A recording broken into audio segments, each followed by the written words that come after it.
Lebih dari jutaan orang Indonesia rata-rata berpikir kalau misalkan nyicil adalah jalan paling cepat buat menggapai atau mendapatkan sesuatu. Padahal ini tuh persepsi yang benar-benar salah dan gak akan pernah diterapin sama orang kaya. Kenapa bisa gitu? Gue bakal jelasin di sini. Kita bakal belajar satu hal yang namanya itu suku bunga. Atau bahasa kerennya mungkin interest rate. Interest rate. Gua mohon dengan adanya video ini lu bisa lebih bijak dan lebih teliti sebelum mengambil keputusan keuangan dalam hal cicil menyicil ini, karena ini bisa berbahaya ketika lu nggak tahu apa artinya suku bunga. Gua bakal ambil contoh kenapa cicilan di tahun pertama 3 juta dan cicilan di tahun kelima bisa di angka 3,7 juta. Bayangin lu baru aja akad KPR. Lu di sini udah berpikir, lu dia punya rumah, alhamdulillah, dan sebenarnya disinilah tragedinya dimulai. Mungkin di 4 tahun pertama semua itu berjalan lancar, cicilan 3 juta per bulan bukan sebuah masalah buat gaji lo, karena lo udah membuat perhitungan yang matang, mungkin sampai 10 tahun ke depan atau 15 tahun ke depan. Jadi angka 3 juta per bulan ini bukanlah gangguan buat hidup lo, tapi tepat di tahun kelima cicilan berjalan, tiba-tiba masuk notifikasi dari bank ngasih tahu ke lu kalau misalkan bulan depan cicilan KPR lu ini naik jadi 3,7 juta. Lu pasti bingung, lu pasti protes, dan lu pasti marah sama pihak bank. Tapi bank itu gak peduli. Mereka itu bakal bilang, ini sudah sesuai dengan kenaikan suku bunga pasar, Pak. Jadi sampai di sini tanpa lo sadari ada tangan tak terlihat yang baru aja motong jatah belanja bulanan lo. Karena gimana enggak, dari 3 juta naik menjadi 3,7 juta itu adalah kenaikan yang lumayan signifikan, yang dimana gaji lo akan terganggu dengan nilai 700.000 ini. Dan tangan tak terlihat itu dinamakan suku bunga. Apa itu suku bunga? Dan apa sih hubungannya sampai bisa dia naikin cicilan KPR kita? Sederhananya gue bakal bilang kalau suku bunga ini adalah sebuah, dalam tanda kutip, drama dari bank sentral buat ngejaga stabilitas ekonomi di satu negara. Sederhananya, suku bunga adalah harga yang harus kita bayar karena udah pakai uang orang lain. Yang which is di sini, lu udah pakai uang dari bank buat beli rumah yang lo punya saat ini. Tapi sebenarnya kenapa sih suku bunga ini bisa naik apa turun? Apa mereka naik turun dengan sesuka hati pemerintah? Tentu jawaban ini kembali lagi dengan kondisi ekonomi dari satu negara itu. Sebenarnya, government atau pemerintah ini pakai sistem suku bunga ini sebagai gas dan rem.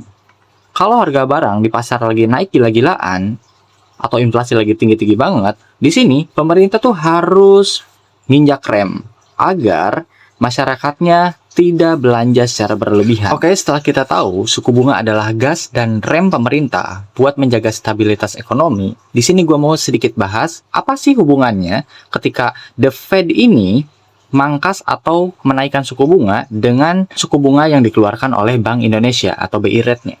Buat lo yang belum tahu, Fed ini adalah bank sentral dari Amerika. Dia yang mengatur naik turunnya suku bunga. Tapi kenapa ini berhubungan dengan ini? Nah, ini adalah bagian paling penting yang sering banget orang bingung. Kalau misalnya kita lihat, The Fed ini menaikkan suku bunga di Amerika. Mungkin lo di sini bertanya, apa hubungannya ketika The Fed ini menaikkan suku bunga dengan suku bunga yang dikeluarkan oleh BI? Kan gue tinggal di Indonesia, kenapa gue harus peduli dengan suku bunga yang dikeluarin sama Fed? Orang gue pakai rupiah, gue gak pakai dolar sama sekali buat bayar KPR tadi. Kenapa gue harus peduli ke sini, sementara di sini juga mengeluarkan suku bunga? Gue bakal sedikit kasih ilustrasi, seperti uang itu kan kayak air ya. Dia bakal mengalir ke tempat yang imbalannya itu atau return-nya itu paling tinggi. Nah, di kasus ini, The Fed itu naikin suku bunga yang dimana pasar Indonesia itu banyak banget investor asingnya.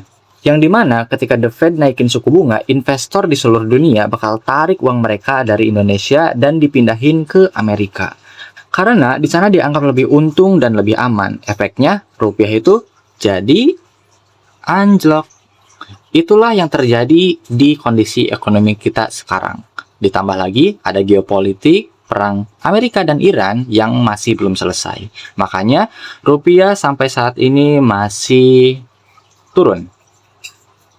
Kalau misalkan rupiah itu terus melemah kayak gini, itu artinya harga HP, harga pangan, harga impor itu naik. Sampai bensin, BBM, dan yang lain-lainnya bakal ikutan naik. Dan di sini mau gak mau BI sebagai Bank Indonesia yang ngatur naik turunnya suku bunga harus ikutan menaikkan suku bunganya. Menaikkan suku bunganya supaya investor itu nggak kabur dan rupiah bisa stabil kembali. Jadi meskipun keputusan itu dibuat di Washington, efeknya itu bisa sampai ke cicilan KPR lu. Karena ketika BI naikin suku bunga, cicilan lu yang floating itu bakal ikutan naik gitu. Jadi ini tuh adalah sederhananya kenapa ketika IDR atau rupiah melemah, BI itu naikin suku bunga, cicilan lu itu ikutan naik. Karena barang-barang ini juga ikut naik gitu. Buat lo yang udah terlanjur punya cicilan KPR, apalagi baru akad ya, dengan kondisi seperti ini, gue pasti bakal menyarankan lu buat cek kontrak KPR-nya, dan lu bisa cari opsi ke bank untuk refinancing atau fixed rate, biar ketika BI itu naik turunin suku bunga gak akan mempengaruhi cicilan KPR lu. Mudah-mudahan dengan lu bisa nego kontraknya, lu bisa dapetin bunga fix alih-alih pakai bunga floating di kondisi sekarang ya. Setelah lu paham apa arti suku bunga ini dan apa dampaknya ke hidup lu, lalu sebenarnya apa sih yang bisa kita lakuin? Kita kan nggak bisa ya melarang the Fed atau BI mau menaikkan atau menurunkan suku bunga. Itu kan terserah mereka aja. Karena kan mereka ini dianggap sebagai pengatur stabilitas ekonomi di negara tersebut gitu. Tapi yang bisa gua saranin ada 3. Yang pertama, untuk kondisi saat ini, gua rasa hindari dulu hutang konsumtif seperti cicil HP, cicil motor, mobil, atau ambil KPR. Mungkin itu bisa dihindari dulu ketika suku bunga lagi naik seperti ini. 2, buat lo yang udah terlanjur punya cicilan KPR, seperti yang gue bilang tadi, lo bisa cari opsi buat refinancing. Seenggaknya lo bisa nego dulu apakah bisa lo dapat fixed rate ataupun refinancing.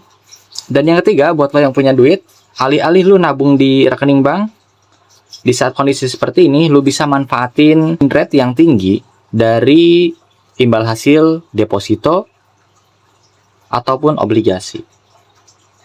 Dengan memanfaatkan ini, lu itu jauh lebih aman daripada lu beli saham ataupun beli aset yang lain. Karena ketika suku bunga tinggi, otomatis deposito dan obligasi ini memiliki return yang jauh lebih besar daripada aset yang lain, gitu.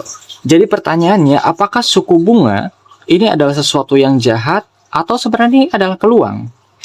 Justru di saat seperti ini, buat lo yang punya duit, disinilah waktu yang tepat buat uang lo itu lebih dihargai lebih banyak. Karena dari deposito dan obligasi negara itu ngasih imbal hasil yang jauh lebih tinggi daripada aset yang lain, gitu.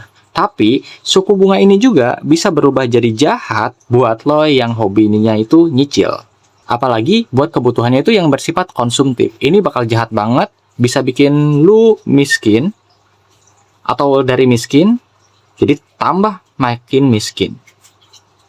Saran gue, jangan pernah jadi korban yang cuma bisa kaget ketika tagihan atau cicilan lo itu naik. Dunia keuangan itu saling terhubung dari Amerika sampai ke dompet kita. Jadi kita bisa pahami polanya, maka ketika lu udah pahami polanya, lu gak akan cuma jadi penonton doang, tapi lu bisa jadi navigator buat keuangan keluarga lu sendiri. Karena walaupun BI atau the Fed ini naik turunin suku bunga, kembali lagi keputusan keuangan itu yang bisa nentuin arah keuangan lu itu adalah lu sendiri.